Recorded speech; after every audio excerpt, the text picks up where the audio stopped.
Do you have to ball out when you're buying a portable power station, or can you be cheap and scoop one from Amazon? Welcome back to the lab, guys. We bought 5 entry-level cheap power stations from Amazon. Today we were on a mission to find the best portable power station for under $250.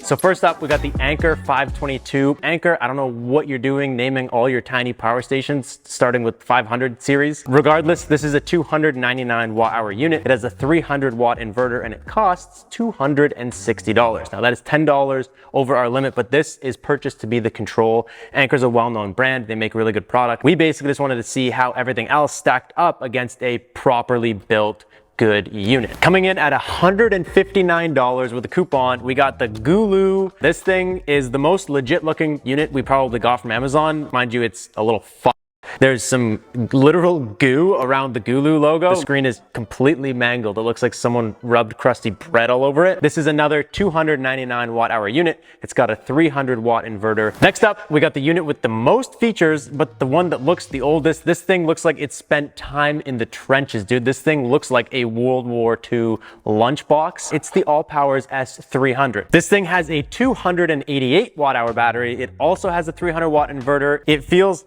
really cheap, and good news is it was really cheap. This costs $129 with a coupon on Amazon. The most expensive unit we have today at $250, we have the Energnova. It's also the most fragile unit we have.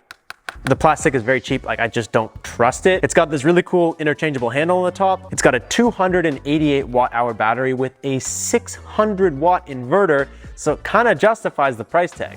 The brightest of the bunch, we have the Taki 148 watt-hour flashlight. Someone that needs something even smaller, we found this thing. It's basically a flashlight that also has an AC port, 2 AC ports. I kind of fuck with it. Like I'm not gonna lie, I kind of like this just for the light. This is a 148 watt-hour unit. It's got a 200 watt inverter and it costs $140. So it's an expensive flashlight, but it can charge stuff. At $125, we have the screenless Aimtom multi-purpose power station. This bad bitch has a universal plug. This is a 194 watt-hour battery with a 100 watt inverter. We might have set $125 on fire with this thing, but hey, if for some reason any of these things interest you during any point of this video, there's just links down below. If you're confused why you're here and you want to buy a real system, we'll also link some Shop Solar links or something for you guys to check out where you can get a real system with some real panels. In my opinion, I think that this one is going to come dead last today.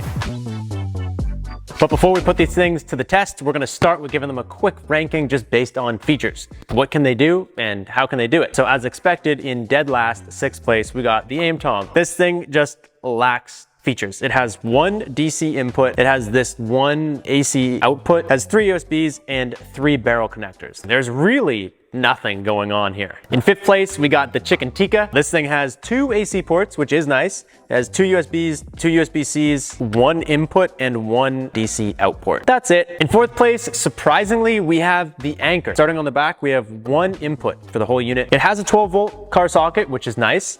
It has only 2 USB-Cs and only 1 USB-A. It has 2 AC plugs. It has the unibrow light, which you guys know I absolutely love. But aside from that, there's not a whole lot going on. In 3rd place, we have the Goop Master, dude. It has 2 AC ports. It has 2 USB-Cs, 2 USB-As, 2 barrel connectors, a 12-volt, and a big, terribly hard to read screen. It tells you what you need to know, although it's very hard to see. Like, there's one angle that you can kind of look at it and understand. On the back, it also has an input and an Anderson port as an input, as well as a flashlight. In 2nd place, we have the Energnova. This thing has interchangeable handle, has a wireless charging pad on top. It has a flashlight on the side. And there's also a light on the front. So double points for lights. It's got 2 AC ports, 3 USB-As, 1 in and out USB-C connection, which is kind of cool. You can charge it through a USB-C, 12-volt plug on the side, and it's got a solar input port on the back.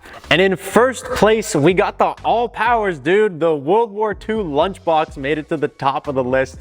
Maybe the only time in this video. It has 2 barrel connectors, 3 USBs, 1 USB-C. It has a DC input, has an Anderson import. It has a 12-volt car socket. It has 2 AC connections, has a wireless charging pad, has 2 lights, and the only one in the whole group that has an app. The app is medium. The app isn't medium. The app is bad, but it works, and that's cool. And you know, it's cool that you can connect an app to a tiny device and tell it what to do from a distance.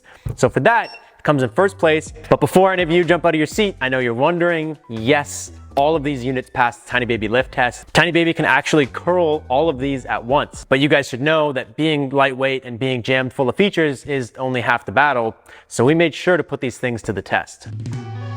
So the first thing that we're gonna be testing with these guys is efficiency. And basically what that means is if you get a unit that has 299 watt hours and you plug in a device that takes 299 watts to charge, theoretically, this should charge that device for exactly 1 hour, but that's never the case. It's almost impossible to find units that are 100% efficient. This thing has to power the inverter. It also has to power the fans that are keeping it cool so it doesn't overheat. A lot of times, a 299 watt hour unit only gives you 270, 280 watts total, which is really good to know, especially on these tiny units, because there's not a whole lot to go around. So basically what we're gonna do is we're gonna run a load close to the inverter size of all the different units, make sure that the fans are running and the inverter's working hard, and we're just gonna see how long they last and put that against how long they were supposed to last to find out how efficient they were. So getting started here in 6th place, our little friend, the AimTom. Now this Woodle guy has a 100 watt inverter, and so we hit it with a tiny little 85 watt load,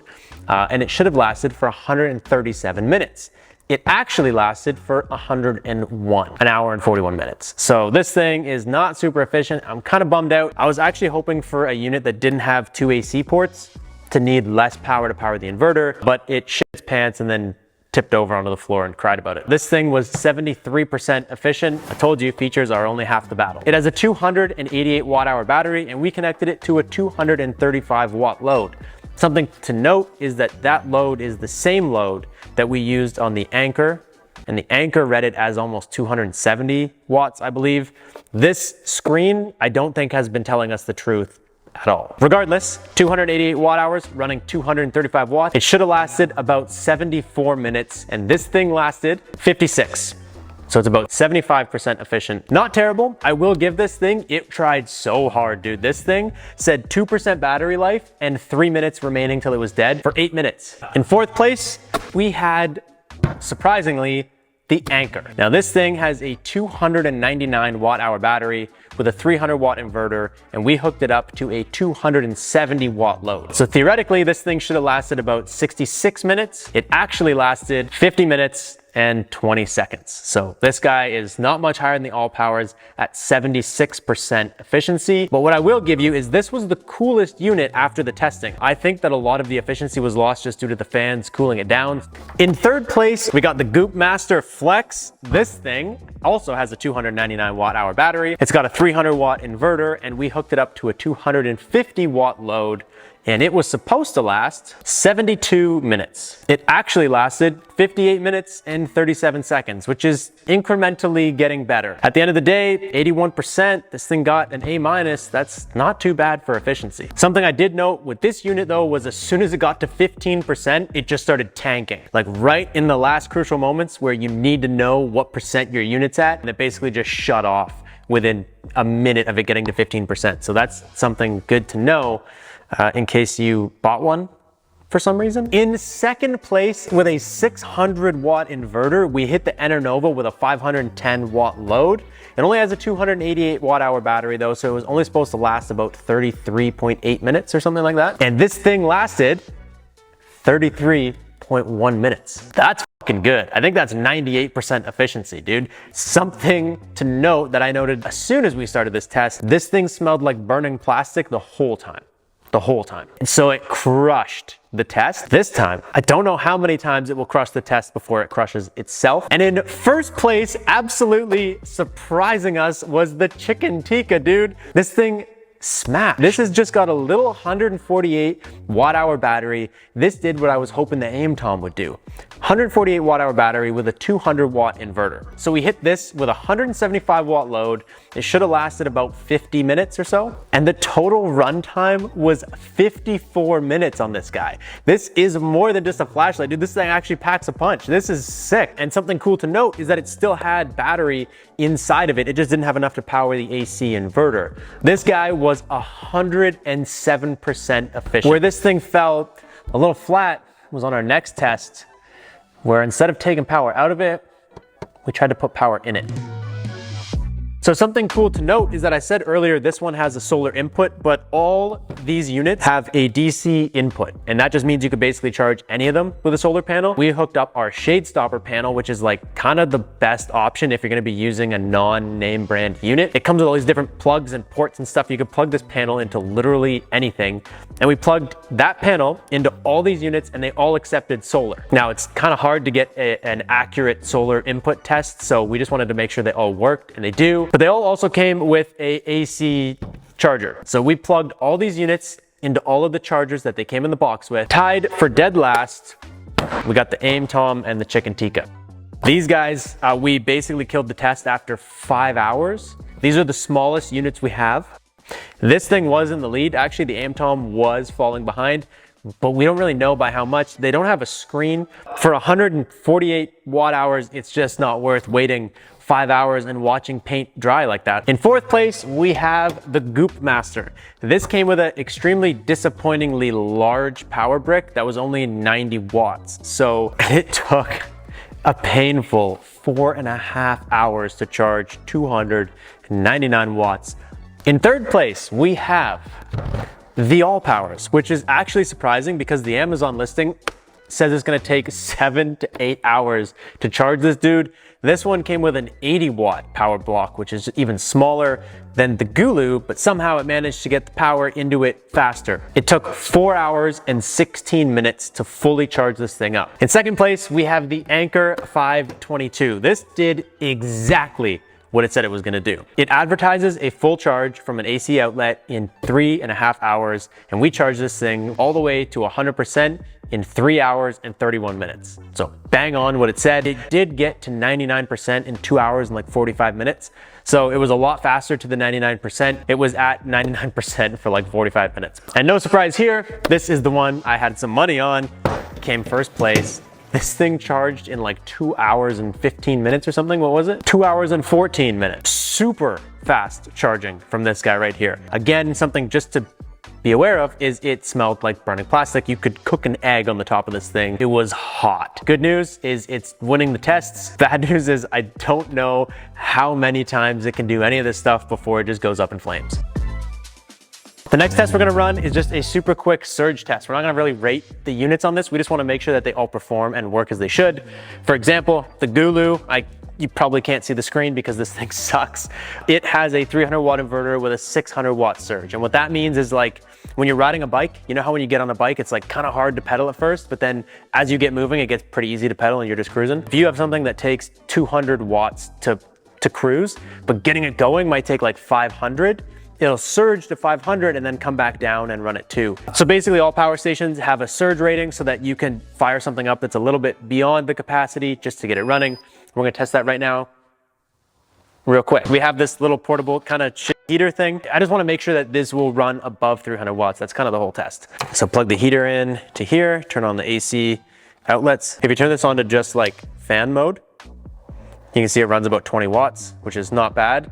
As soon as you turn it on to the heat setting, we wanna see how long it kind of like hangs around above 300.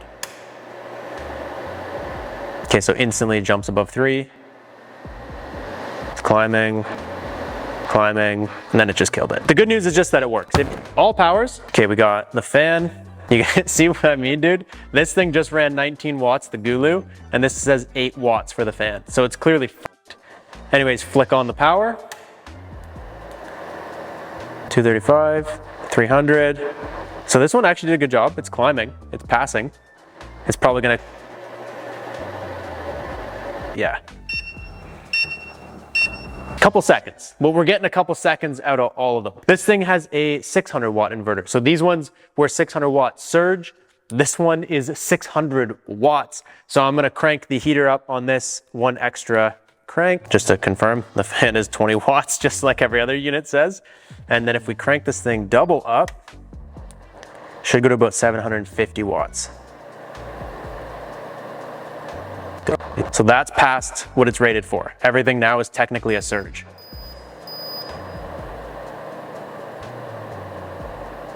It should stop at about 750.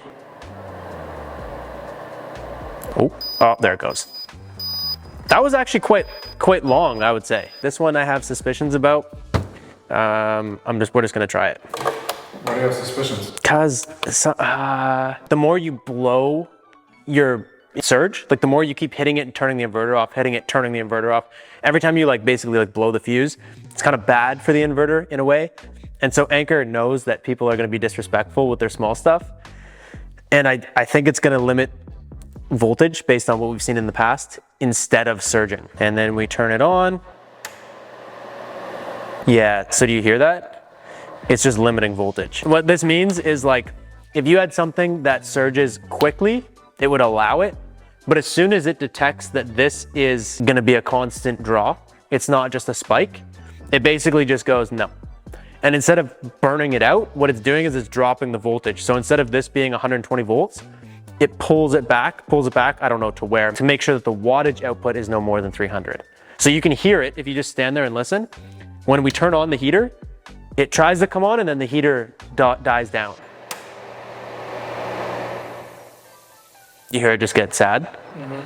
So that's all it is. Just be careful with a unit like that when you're limiting voltage. If you're running something that needs the voltage, you can, like, your lights will be at half brightness, you know what I mean? It's not good for a lot of electronic. Otherwise, the Mr. Aimtom and the Tacky don't get to play because they have tiny inverters with tiny surges, and I'm just gonna set it on fire. Nothing's gonna happen. Watch, we'll do it with the Aimtom just for fun. Ready? Plug it in, turn it on, fan.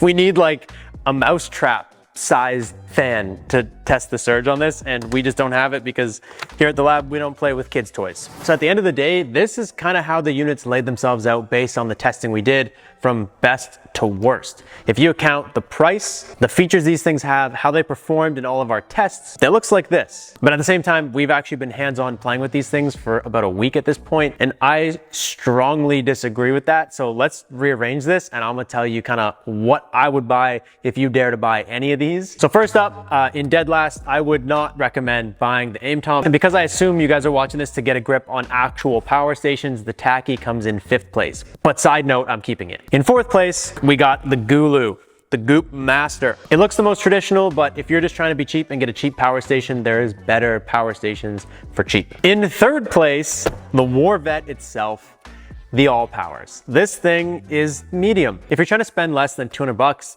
this one is probably your best option. I'd recommend it over any of these. But at the end of the day, if we're looking at the one that I would actually recommend you buy, I would pick the Ender Nova. This technically is 1st place for all of the Amazon ones that we purchased. You get this thing on Amazon, but that's not what we're talking about right now. In terms of the Amazon ones, this thing smashed, and you can't deny that. It has a wicked high inverter because it's gonna do what it's supposed to do. And Amazon says it has some sort of warranty, so it might smell like melting plastic, but I mean, for 250 bucks, if it only lasts 2 years, it was kind of still a good purchase. If you asked me which one I would actually recommend to you, even though the numbers lie, Anker does not pay me to put this first, but here's why I did. This thing will be running the same in 5 years as it is right now. The reason it didn't win some of these testings is because it's trying to preserve itself for the future. It also just has the best build quality. It looks the best. It has actual customer support. Green is great. Everything does exactly what you tell it to, exactly when you tell it to. There's no funny business where you're pressing a button and that time it worked. 2 seconds ago, it wasn't working when I was trying to get it to work. The beeping, how do you turn it on? There you go. It doesn't even have an on and off button. You don't have to deal with that with this. This is part of an ecosystem of working products. That's all I got for you guys today. If you are actually shopping for a power station, we built a quiz and it's in the link in the description down below. If there's any other units that you want to see us do this with that are in a bit of a bigger category, we would love to revisit this with some more powerful units. So comment down below and let us know some of the units that you want to see and some of the tests that you want to see us put them through. Other than that, that is all I got for you guys. Thank you guys so much for watching. Peace out and stay charged.